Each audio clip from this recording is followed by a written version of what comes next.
Hi, everyone. Thank you so much for joining us. I see the room is starting to fill up. We're going to give it just another minute and then we'll dive in.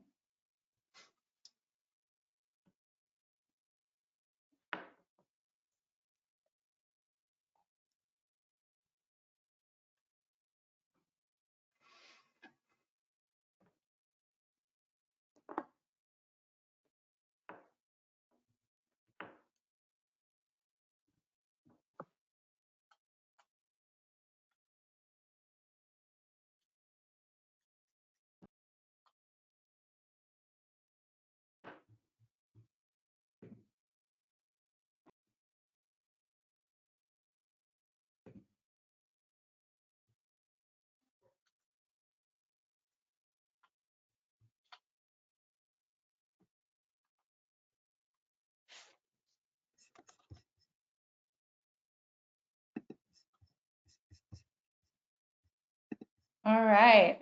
In the interest of time, I'm going to go ahead and get started. Thank you all for joining today.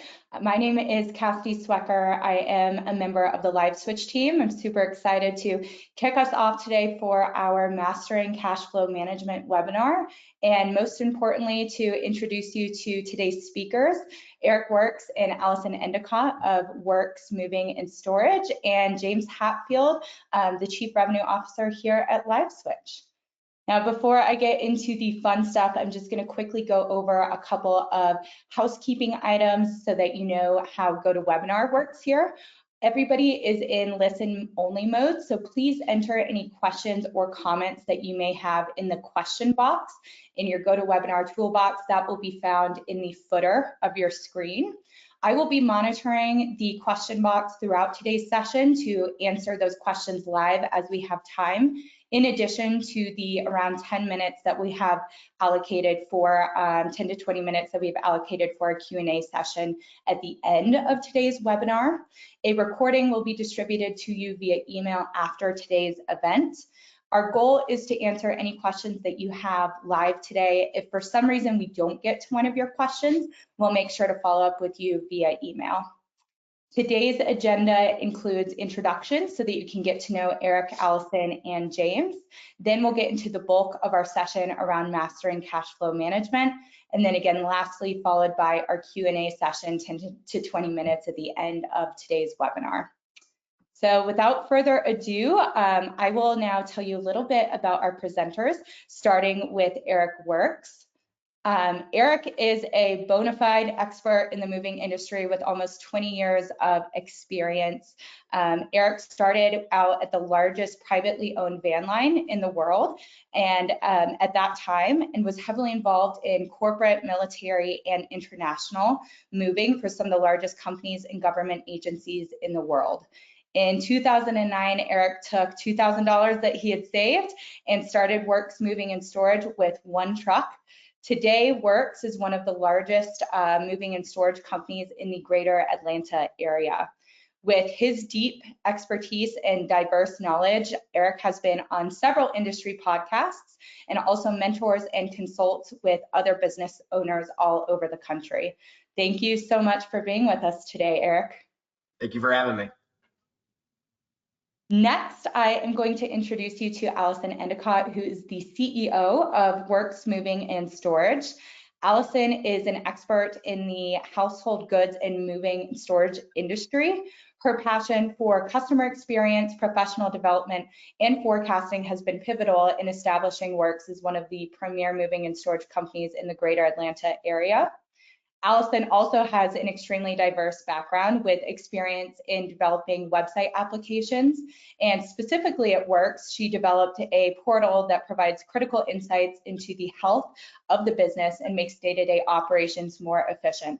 I know I'm excited to hear more about that, so thanks for being here with us today, Allison. Thank you for having me. And last but certainly not least, James Hatfield is the Chief Revenue Officer here at LiveSwitch. James brings many years of diversified experience and expertise across many roles and industries. James supports many, many things here at LiveSwitch, but ultimately he is very passionate about our customers. His focus on our customer experience ensures anybody who is working with LiveSwitch is successful and is able to identify efficient solutions to scale their business. Specifically through his support of LiveSwitch Contact, James ensures that our customers are able to spend less time and money commuting, are able to reach more customers, and ultimately able to grow a very satisfied customer base. So with that, I know we're all excited to dive in. James, I will hand it over to you. Thanks, Cassidy. Appreciate the introductions. And Eric and Allison, thank you for joining us today. Always a good time, never a dull moment with you two on a webinar.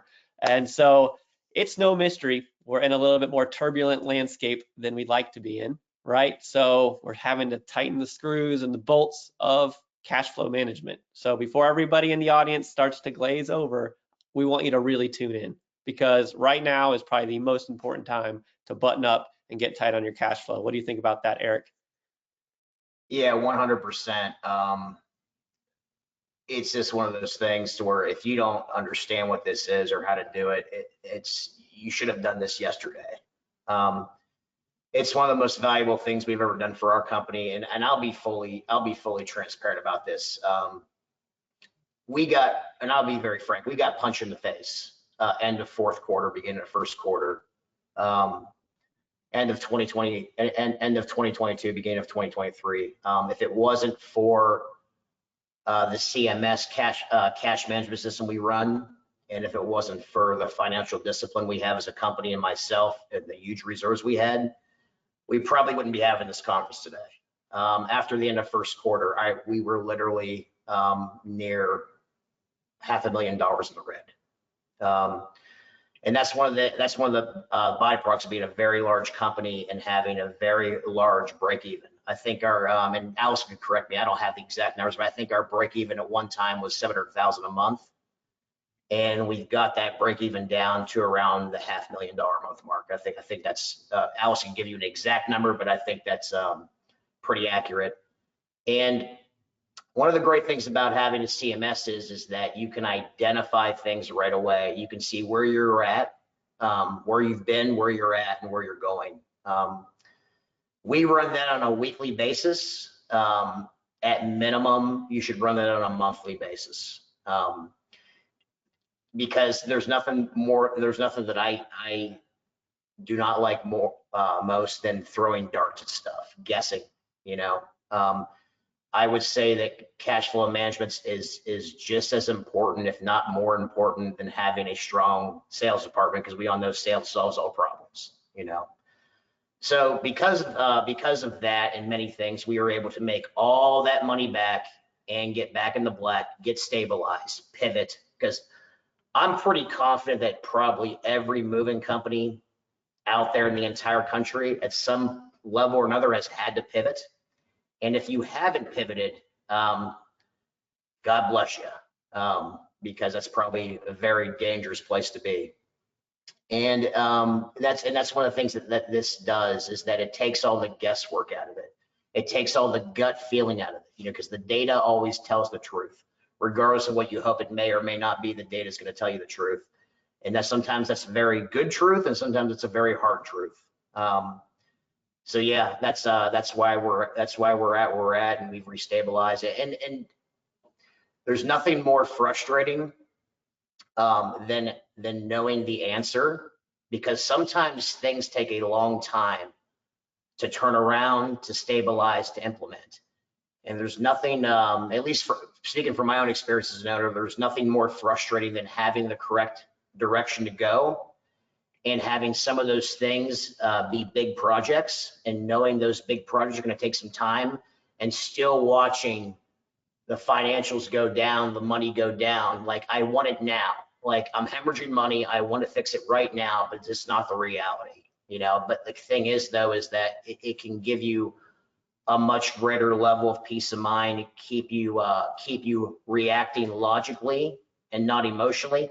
And I'll be the first one to admit too, like, I'm not immune to this. There were times that, like, I had some very emotional moments, you know, and those are times that I discussed these things with Allison, and that's what was great about having a solid team member like her, is that like I have somebody that can look at the same information that I'm looking at, have a very high level of competency of that information, and can sometimes push back against me or help talk me through things. We feed off each other. So yeah. Eric, did you, when you got going, with your business, did you come out the gate with a cash flow management system, or how long until you got one, and what did it take to shake you into it? Like, who helped you get there if you didn't have one? It was a necessity. Like we did. So I didn't even run really accurate financials for quite a while. I mean, everything that we did was on spreadsheets back in the day. We didn't have fancy CRMs like we did now. It took a long time to get data, and it was all manually entered. I don't like, it may or may not have been accurate. So like that progression's come a long way. For the longest time, we were just doing the normal, some custom reporting in QuickBooks, the typical P&L and balance sheet, the end. And then like I had some basic monthly cash flow statements at minimum that a CPA produced for me, but nothing to the level that we have it now. I was just actually talking to a friend of mine the other day who has a company half the size that we are. And I told him, like you don't know what you don't know until you do. And knowing what I know now, I wish we have now, 4 or 5 years ago. It would have, coulda, woulda, shoulda, but like, who knows where we would be at today if I had something like we have, that we've had for a little while now, like years ago, And Allison, when you came in as CEO, how did you put your arms around this? How did you handle cash flow? Like, what if I'm a moving company right now? I'm like, how do I do this? Or help me out, basically. So Allison, why don't you take us on that journey too? Sure. So when I came in, we had actually already been, when I was moved into the CEO role, we had already been using our cash management system for several months, but it was a matter of kind of getting to know it and refining it, and then kind of just managing it. So once the tool is built, it's, I don't want to say it's plug and play, but it's very close to it, where you're going to export certain data from your CRM. You're going to export certain data from your accounts payable, or like we use bill.com. Which allows us to manage all of our invoices due, especially when you start getting into net 30 terms. And I export data from there. I bring it all into my CMS, where I've already set up my recurring expenses. And then I can see within a matter of maybe 15 or 20 minutes, if that's if I'm really digging into it, I can see where my cash is going to be in 8 to 12 weeks. One of the things that you want to be careful with is, because I'm sure a lot of us are seeing shorter sales cycles when folks are moving. So it used to be that we could book out 3 or 4 months in advance, and that's just not what this summer was like. I'm still have availability a week or two ahead of time, and so I'm running this every week and seeing that accounts receivable, quote unquote, right? We're a COD business, cash on delivery, but you can still consider it receivables because you're projecting into the future when you're going to get it, and it's going to be the last day of the move for us. Sorry, I lost my train of thought. But anyway, so I plug in all of that data, and then I can see the outcome. Talk to me like I'm an owner who, A, not good with numbers, B, like I know I need to do this, but I've put this off for too long. What would you do to shake me? A, like, hey, you need to get on top of this. And where would you point me, especially if I'm not a numbers person? Where do I get help? How do I get going with this? Okay, so we're a seasonal business, right? We all know that. As much as we want to raise the revenue in the off season, it is something very difficult to do. So you're going to be eating into your cash reserves going into the off season. The big question that we have is, how much money do we need in the off season to where we can still make payroll? And if I know that I have a drop off point where either where we're going to have to make a hard decision one way or the other, right? You may need to lay someone off if you don't think that your cash flow is going to support that salary. And this is one of those things where, you know, you sacrifice one for the good of the many kind of deal. You have to make those calls. Maybe you see that your sales have flatlined and you need to bring on somebody else. Maybe you know that you're going to make it, but you're going to have 2 weeks where you're not going to make payroll. And you need to figure out how to get either a bridge loan or infuse cash into the business. That's what your cash management system is going to tell you before it's an emergency.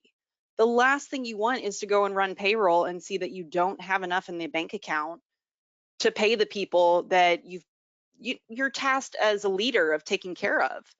And so that's why it's incredibly important, is that if most of the people in this industry, I think, are very people oriented, they know their guys go out there and work their butts off and do a great job. And the last thing that you want to do is do wrong by them. So if anything, I'd say wake up and this is respect for your business and for your people, is to know where your cash is going to be in 8 weeks. And so when I wake up and know where that cash is in 8 weeks, or maybe I'm like, okay, I need to wake up, do I turn to like a CPA, a bookkeeper, the Cash Flow for Dummies book at the Barnes and Noble? Like, where do I go to build this thing? Where do I go, Eric? So any CFO can do this, okay? Now, we don't all have the luxury of hiring a CFO, someone you're gonna pay $150,000 plus a year. Typically, the owners that I know who have CFOs on staff, they're usually 8-figure companies. Sometimes, and I'm sure I could be corrected on this, the lowest top line revenue company that I know of that has a full-time CFO on staff that makes grosses $15 million a year. Okay. Another very popular thing, and we utilize this, is fractional CFO work. Any fractional CFO could build this out for you. And it's a really good way to vet one. If they can't build this out for you, they're not worth anything you're paying them. Any fractional CFO could do this for you. There are even CPAs out there that could do this. It'd be a great question to ask your CPA. Now, a fractional is going to give you the stuff on the weekly basis, like not only teach it to you, but actually help you implement it, and even perhaps like help you teach staff members to do these things too. Because there is a lot of there is like Allison said, it's semi plug and play. There is some data entry, and in fact, it's more valuable than to have complete automation, to have some level of data entry. It's one of those situations where you're actually doing yourself a service by someone taking on the responsibility of doing that lower level data entry on a week. We look at it on a weekly basis, but at minimum, you should do it on a monthly basis. So it's really great questions. There are CPAs out there that can do that. Be a great question for you to ask your CPA, but any fractional CFO can do this, and obviously any CFO can do this. Fractional CFOs are not that expensive. They can get expensive, but I've seen it anywhere from $1,500 a month as much as $6,000 a month. But you know, it all depends like what those services come with. I don't see any company that probably not be able to afford $1,500 a month that I can tell you hands-on is having something like this is well worth it. And I think, like I said before, knowing what I know now, I wish I would have done this a long time ago. So I hope that answered your question. Yeah, great. So one, we're waking up, hey, I need to do this. If I can find a fractional CFO, I'm paying them $1,500 a month, but they're tightening the bolts, and look at my thing's giving me a thumbs up. I don't know how to do that. But anyway, I'm gonna keep giving thumbs up. But now I've got the person, I got the awareness.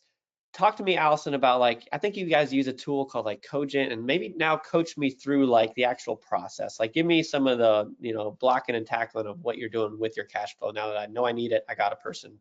Take me forward.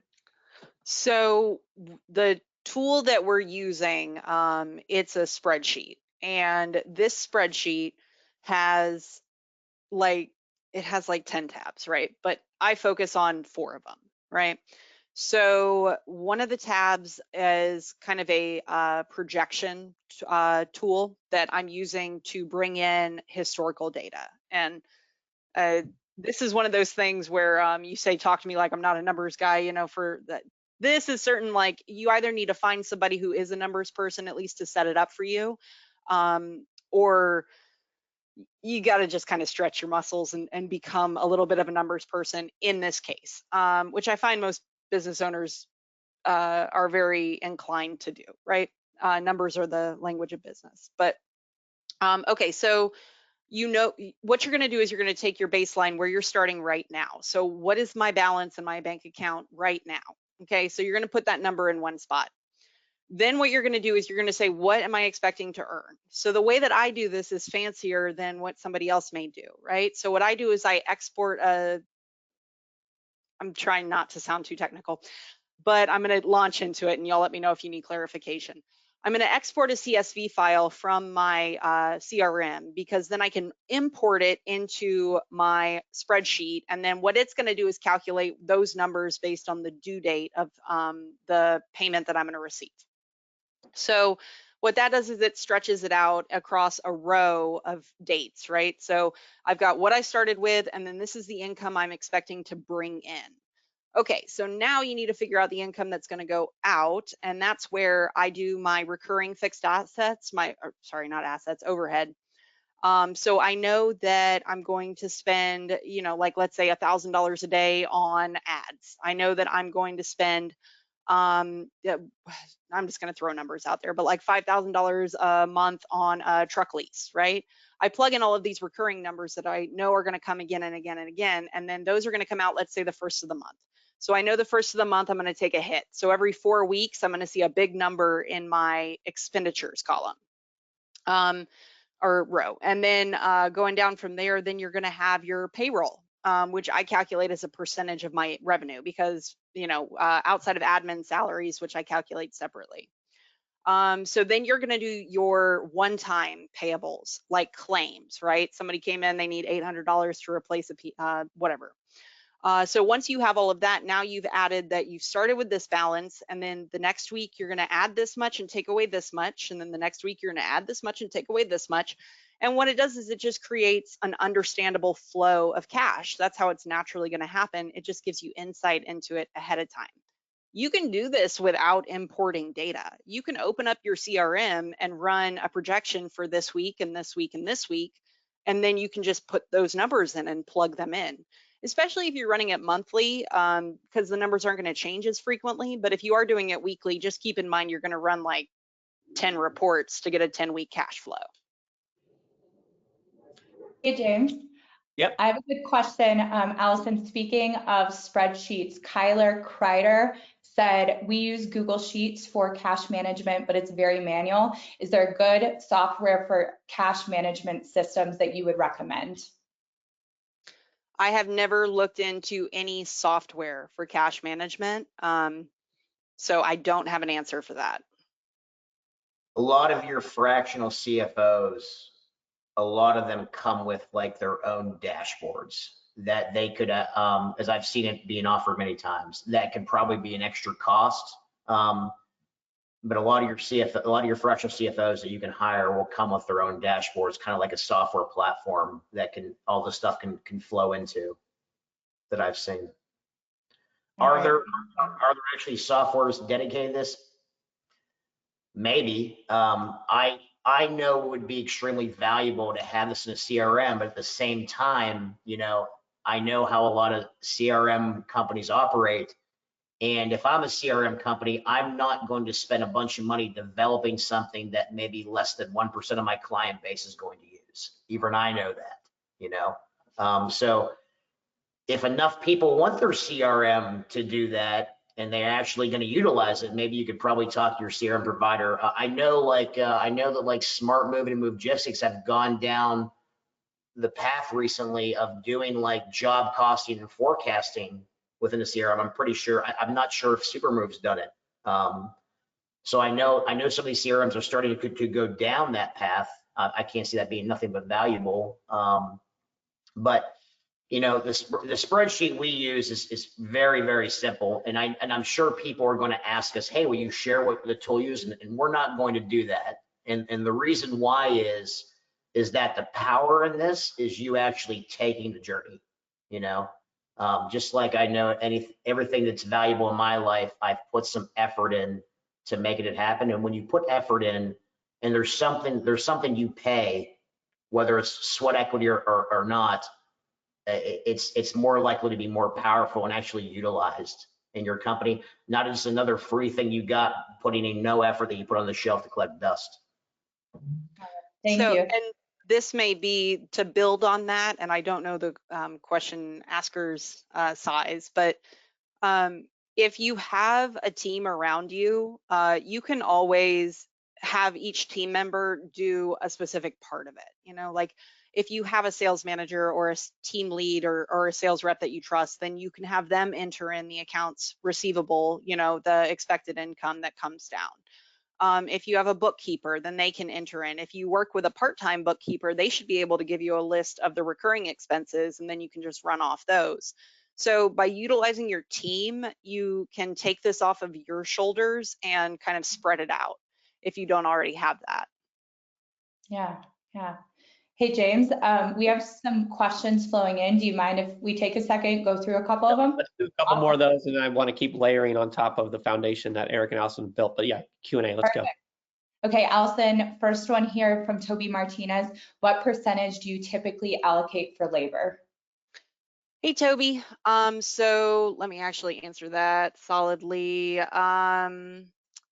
I am currently allocating about 60% to labor, and that's all in. I mean, I'm accounting for work comp, I'm accounting for admin fees in that percentage. So when I'm actually calculating it, I'm calculating 40% for my movers. I will be the first to admit, though, don't lean too heavily on my numbers. I think that we've run a little bit on the heavier side for some time. And so one thing I can tell you in my cash management is that I see my reserves going down. And so I know that I may need to shave some stuff off that. Got it. Thank you. And then last one for me, James, and then I'll disappear again. Samuel Richardson said, speaking of cash flow, what trends are you all projecting going into this winter? This season has looked very different over the last 3 to 4 years, and we're in uncharted territory. Any hypotheses of what's coming for the remainder of Q4 and going into Q1 2024? I'm going to put the brakes on that question, and I'm going to add a little bit to it because it's perfectly timed for where we're going next, right? First was shake me, wake me. I need to get in cash flow. Second is where do I go? Who do I get help with? The fractional CFO or CFO or CPA like we talked about. Now we're going to talk about, okay, I've been doing that. I've got the data. You guys, you know, at Wirks have got multiple years of data. How do you forecast when the times are great, when the times are not so great, like right now? Or, you know, talk to me, Allison, you've talked to me about the good, better, best scenarios that I think this individual, and then also share with what you are foreseeing, you know, as we're going forward. I think that's the heart of the question too. Like, what do you see going forward? Allison, Okay. do you want to talk about how we always go over the 3 scenarios? Yeah, so I have 3 scenarios that I run. And any business, when you're doing your budget, whether it's a weekly budget or an annual budget, you are going to want to run a worst case scenario, a most likely scenario, and a best case scenario, right? So what I've done in mine, to be specific with that, is that I think that right now, the way that 2023 has gone, our best case scenario is that we hit 2021's numbers. And the reason that I say that is because 2022 was an outlier year, right? We saw the market crash pretty much in November. At least in our area, and crash is maybe a strong term, but we saw it fall off really sharply. And so if I take last year's numbers and I say, and by the way, I'm not taking last year's numbers verbatim. I'm actually taking a percentage less than last year's numbers, because what I've done is I looked at what I've done January, February, March, April, and compared to what I did the previous year. And I've calculated that, like, hey, we're down like sales 25%, you know? So for me to expect us to match last year or exceed it doesn't make sense from the data that I'm looking at. So my worst case scenario is actually if we continue on the path of being down 25% year over year from last year's numbers, because that means that I have a crash coming next month and that our sales are going to fall off hard. Now, do I want to plan for that? Yeah, I want to kind of say, okay, well, what if that does happen? This is where my cash looks at that point, right? And I have like a healthy amount that I'm like, all right, this is what I'm going to consider zero. And if I get to that number, then we're in trouble, right? I need to infuse cash. So then my next most probable outcome is that we mirror 2021. And we all know that like 2021 had a more normalized curve, right? The fall in November wasn't as harsh as the fall in December, at least in our books. Or sorry, as the fall in January, right? So we see a sharp drop in January typically, but November and December carried pretty well in 2021. So if I can hope that like we at least keep our revenue on par with 2021, it means that we're not growing, we're actually shrinking from last year, but it's something that I believe is more normalized than what happened in 2022 because the market's already adjusted. So why should I expect another adjustment? I should probably expect it to kind of sail through, but definitely not perform like it has in years before that. Did that answer it sufficiently? Do you want to add anything, Eric? No, and exactly what you're describing. Like part of the meeting you and I had yesterday is based on like what we're forecasting, like where we're going on some different things with sales and marketing. Like we have like a pretty accurate look into the future, and here we are a month or two before that already we've been making this. This gets back to like the pivoting side, the pivoting, changing, adapting. So we're using this financial information to help guide us in making decisions to have the best outcome. So Allison's, and correct me if I'm wrong, Allison's always running kind of like the conservative worst case scenario. And also too, we don't count our reserve account in that cash flow management system. That's just the operating account. So if some of these worst case scenarios happen and we're in a position like, wow, we're going to be really tight, we can pull from the reserve and inject into the operating account.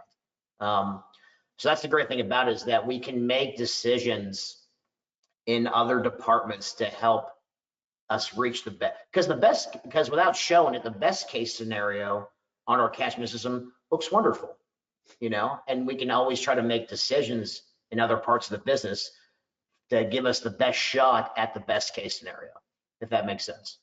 Yeah, and can you guys go deeper on that decision making? I think that's where we want to go next, is like using the data to drive your decisions in the tough times as well as the times where you're trying to scale a bit more. When do you acquire that next truck? When do you go and spend for some of that CapEx? Can you guys help us with that level of decision making too?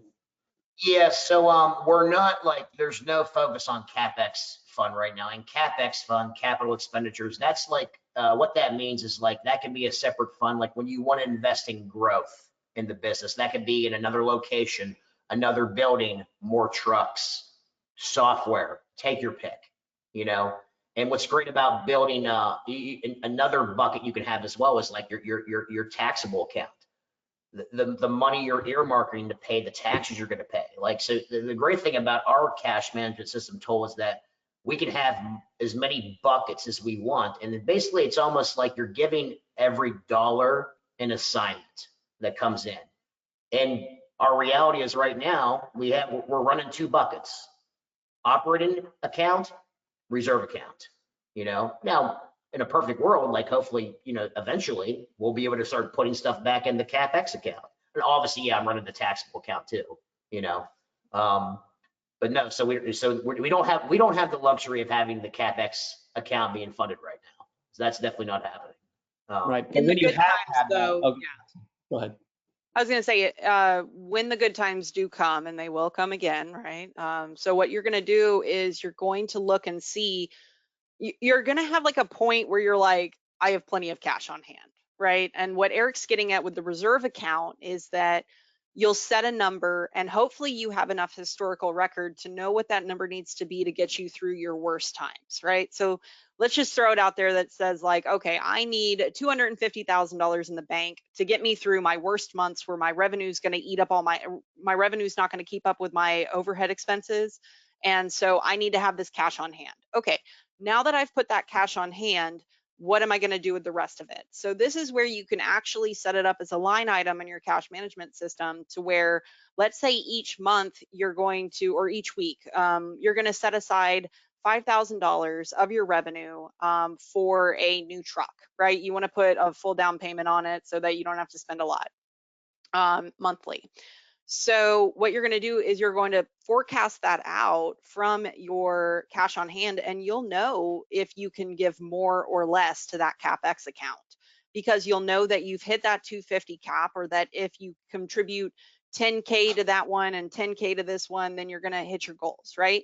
What it does is you're not guessing. You're not like, oh, am I going to make this big expenditure in March? Am I going to be able to pay for that? No, you're going to know well in advance of that, because you're going to have forecasted it and budgeted it and set aside the money that you need for it. That's the one thing I'd add on CapEx. And I would say that this is off topic but on topic. You're going to hit a point where like you will have the cash, but like my strong recommendation is that you get with a fractional CFO or you talk to your CPA, and you don't keep it as cash unless you have to. So let's say that you know that in the first few months of summer, you're going to build up your reserve, but you're not going to need it for 6 months. You need to find something that can make money on that money, right? So you need to do a high interest like CD, a high yield CD, or a treasury bonds are actually have a really good return right now. And you'll know based on your CMS how much you can buy in that before you'll need it again. So you can do a 90-day treasury, lock that money up so that it actually earns percentage greater than inflation. Yeah, right now it's over 5. Why set your reserve capital in a bank account making 0.25% when there's, well, not just that, but there's a lot of vehicles out there where it doesn't tie your money up that long that gives you a 5+% return, and that arguably that may even be returning better consistently than the stock market right now, So that's just another example. The same thing with your CapEx fund when that, wonderful day comes again for us when we can invest in that. That money could be making money while you're while it's building up to invest back in your business and in growth. And when the good time, we've been spoiled for a long time. Like, forget the COVID situation. It's been good. I mean, heck, I've been doing this since the end of 2009. It's been good times for a long time, and a lot of companies didn't start in like 2009, 2010. They only know good times, and this is one of the situations to where, like one of my favorite sayings by like Warren Buffett and Charlie Munger, when the tide goes out, you'll see who's swimming naked. Well, we're seeing who's swimming naked right now. And this is what I talk about. You're gonna pivot, adapt, move, do something, or you might not be around. You might not make it through this off season. That's right. Cassidy, come on. I knew we had some Q&A. Yeah, have a question from Samuel again related to that sales and marketing conversation I know you, Eric, and Allison had yesterday. Could you speak to how you're managing your marketing spend in relation to your revenue as markets are tightening and there are less leads available? Go ahead, Allison. Well, I was going to say we have a percentage of income that's our target. We have our marketing ROI report that we run. We know the acquisition costs that we're targeting per lead. And then as a matter of testing and tweaking, right? There's marketing, as much as I wish it were a science, it is a little bit of an art. And so we know what percentage of our revenue we're comfortable spending on it. And as the times get tough, I think that a lot of people are inclined to pull back on marketing, and that's not really what you want to do. You actually want to infuse more into it, because you've got more people out there fighting over the same size pie. The slices are getting smaller and smaller, and so for you to maintain a fair slice of pie, you're going to have to spend. Hopefully you have the cash reserves to pump in there. If you're using a mailing list, expand who you're mailing to. Target homes that are a little bit smaller, do grassroots, boots on the ground efforts, and start to get a heavy, the word's evading me, but like, go out and get it. Don't wait for it to come to you. That's what Eric's getting at with this. We've been in the good times. They've been just coming, right? Like, I remember when I first started here, I got to tell people, no, we're booked for 3 months. Like, you should have called way sooner, So those times are gone. And right now, you got to put effort into it, and that means putting money into it as well. Yeah, the day of being order takers ain't coming back for a long time. You know, you like now it's time. Let's see how good. And like the saying goes, sales solves all problems. Okay, now's never been more of an important time. Well, it's always been important that you have your sales process and your sales team dialed in. You know, another beautiful thing about having a weekly cash management system is that you can see weeks are light, walk in the door and talk to your sales manager. Hey, find me this money. Start hitting all these leads who want these move dates really, really hard. Offer this, do this. Like you can now like make real things happen by what the data is telling you, especially on the financial side. And that just shows you how the window in the financial side can help you navigate and affect in the right direction other vital departments. And keep in mind, and then like how it correlates is like you need accurate data in those departments too. You know, it all synergizes together. So that's just the great thing. I mean, that's just the great thing about it. Like you can see what the financial data is telling you, and then you can make moves and how you gotta operate and implement in other departments. And that's where a lot of power comes in this. Absolutely. Thanks, guys. So I had a couple other things. Seems like you two are, hand in glove when it comes to knowing your cash flow. Is there anybody else in the company that you bring into this circle or that you're training up into this? And how are you, preparing others, or do you not? Like, how are you leveling up your overall company around this? I don't have anybody else who's on this level.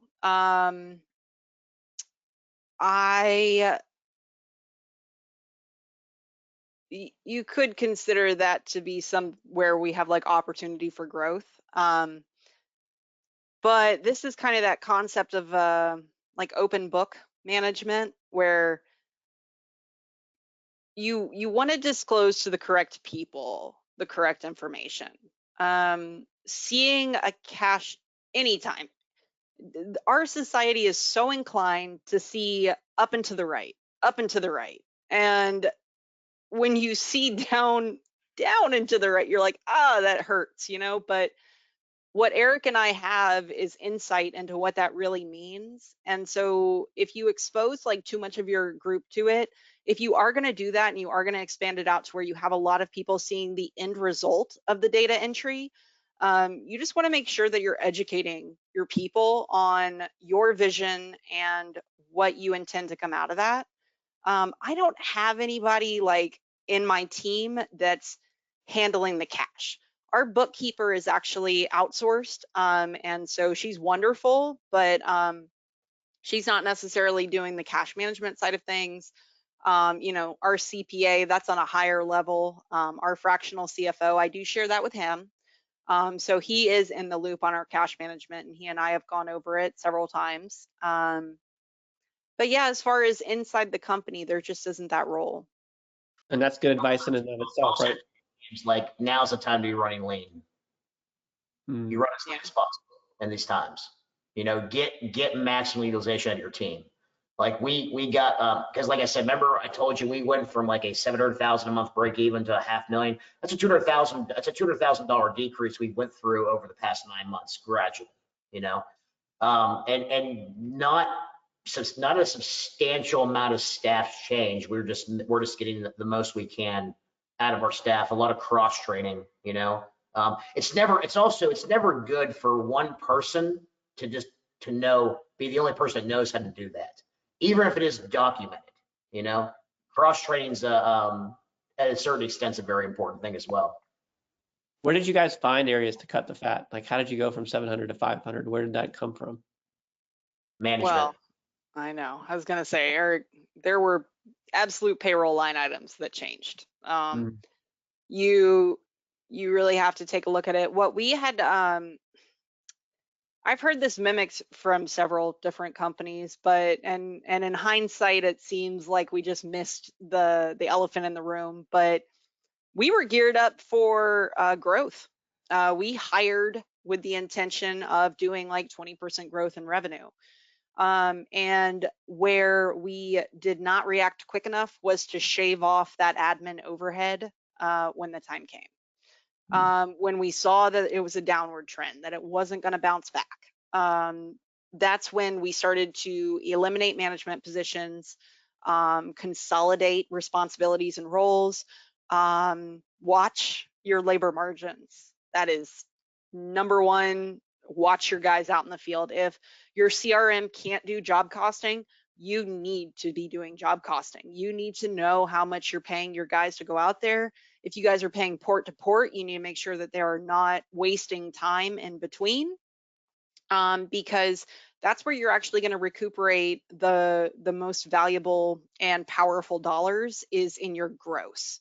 So focus on your gross. Are your guys, pay attention to your credit cards, pay attention to fuel purchases, start tightening up on things. You may have, like, I found a bill that, like, we were paying with a credit card, and it was like a $7,000 bill that I was paying like 3% on, and it was a monthly bill. Like, why am I spending that money if they'll take a different form of payment and not charge me that? So you start to cut nickels and dimes from a lot of different places, and you shave a lot of stuff off. It ends up adding up a lot. So don't just look for, like, how am I going to cut $200,000 from one line item? You're not going to. But you need to look around and see where you can shave, and then just know that it adds up over time. That's Yeah, great. and start with your cost of goods sold first. Like Allison said, like really paying attention to your fully burdened. And there's been questions about labor, and like to be specific, like even I'm not sure which side Allison was talking about, because the gentleman asked a question on labor and Allison gave a big broad percentage. But on the direct labor side, which is in your cost of goods sold, like that's going to have the biggest impact on, there's a lot of, like, for example, if you pay port to port, there's a lot of companies, and we've done this as well. There's a lot of companies that don't let their crew stop at gas stations, in the morning, that have trucks come to the site and actually fuel their trucks up on site. Everything they can do to eliminate the crew not going directly to the customer's house, so when they get there, you have a fine old machine where they get their paperwork, they know what's going on, there's a process involved, they go directly to the customer's house. The end. Start. Don't let your crew clock in and clock out, because if you start losing 15-30 minutes of build time on the job, do you know how much that adds up across? And don't think it's not happening to you. I actually thought, oh yeah, it's not. No, I guarantee if you're not paying attention to this, if you're not seeing when a crew clocks in and clocks out, and like if you have a GPS tracking system, for example, they clock out at this time but leave the house 30 minutes later, or they arrived at the house at this time and clock in 30 minutes later, that money is substantial that you're losing. Just simple things like that, and tightening up your internal process is going to add up and put lots of money back to your bottom, to your top line and bottom line, especially Wow.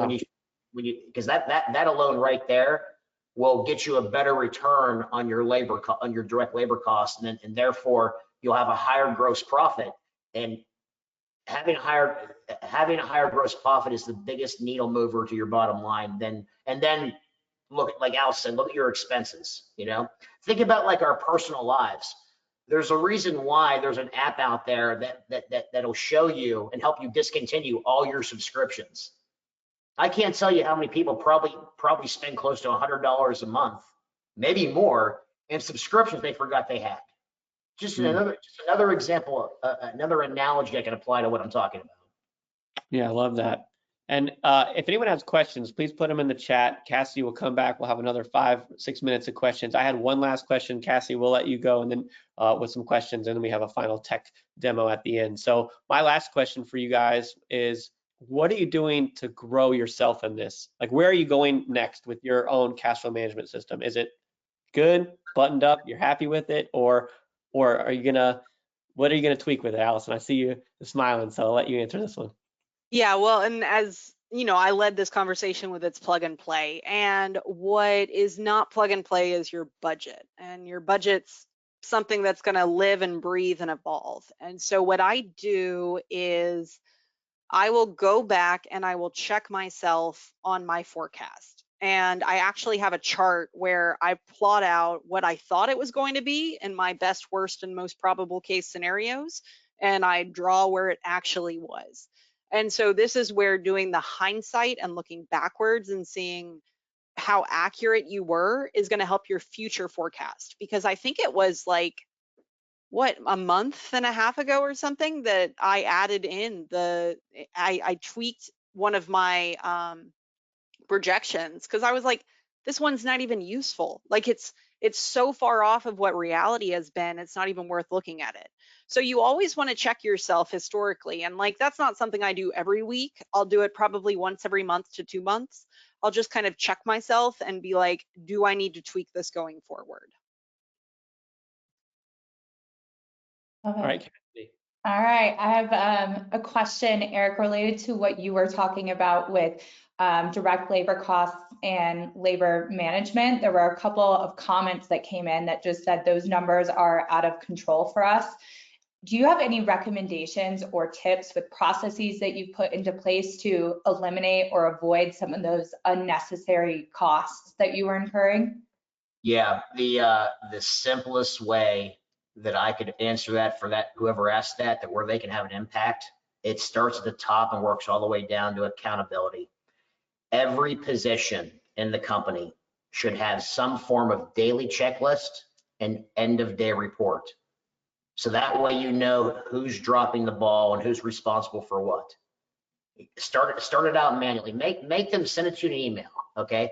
I'll give you an example. You could even have the very bottom at the very bottom, like a mover or driver or whatever. Okay. Like this could be simple. Like they got a report. They did their VIR, vehicle inspection report, that their materials are loaded, good to go. You can do Google Forms. There's all kinds of tools out there you could do this with. Okay. Say, for example, like then you want the say, like for example, then you want to know when the driver arrived at the job. If you're not running a GPS tracking system, okay, the process, they send me a text. See where I'm going with that? Say you want to say it's in your policy that the truck's to be cleaned up and locked at the end of the day. Driver comes back to the shop, takes a picture of the truck being clean, takes a picture of the truck being locked, sends it to dispatch. And then dispatch, for example, like that would be part of their checklist to make sure, hey, did I get all the text messages from all the drivers? You see where I'm going with that? I put them in, and then that goes to their boss. So, because the idea is, it's like, for example, it's not Allison's responsibility to ask the mover why he didn't do something. Allison's not going to go yell at the driver, yell at the mover, and she's not going to go yell at the dispatcher or whatever you title them in the company. No, she's going to go ask the operation, hey, why is this happening? Why aren't your people making sure these people are doing this? It goes up levels, you know. And then the dispatcher has their checklist in their report that goes to the ops manager. The ops manager has their checklist in their report that goes to the leadership team. See where I'm going with that? Now, are there ways to make that efficient? Absolutely. But start there. Start there with like getting controls in place and then making sure who's responsible for those controls is that you know who's doing what, because what will happen sometimes is that someone will say they did something, did not do it, but now you have a point of reference that goes as, well, you freaking lied to me. It says here that this was done. I'm staring right at it. It's not done. And now you can have justification for making changes. It might be a train opportunity. It might be a come to Jesus meeting opportunity. It might be, hey, I'm tired of this. I pay you for an outcome. You're not doing this. I'm going to have someone else that can do it. Mm-hmm. So that's kind of like a long version, but like at a basic level, that can get the ball rolling on getting controls in your operation. I do want to jump in on one thing, right? Because the question was the percentage that I use for my CMS, right? So we typically run 25 to 35% labor. If we have 35% labor, it sends out an alert that my management has to explain on a job why I got 35% labor. So when I'm calculating 40% labor on my CMS, that is worst case scenario, and it also accounts for bonuses. So historically, like we actually pay our guys to get reviews. And so by me going to that 40%, I've given myself a 5% buffer. When I was giving that 60% number, you got to understand that's going to include my admin costs, that's my CSRs, that's anything payroll related underneath and expenses. So I did want to clarify on that line item, because if I was running 40% labor consistently, we would have a problem. So I did want to clarify that. Thanks for clarifying that, Allison. Thank you. Because even I knew it was lower. And I was like, where'd that number come from? I know. And again, CMS, I am extremely conservative. Like, I consider worst case scenario, everything's going to catch on fire. Like, I want to be prepared for the worst. And so that's why I use those higher numbers. Got So it. guys, this time is flown by, and if we had a ton more questions, which I'm sure we do, Cassidy will document those, and we'll try to get back to everyone asking those questions. You know, every time we get the chance to have Eric and Allison on, it's always fantastic, incredible engagement.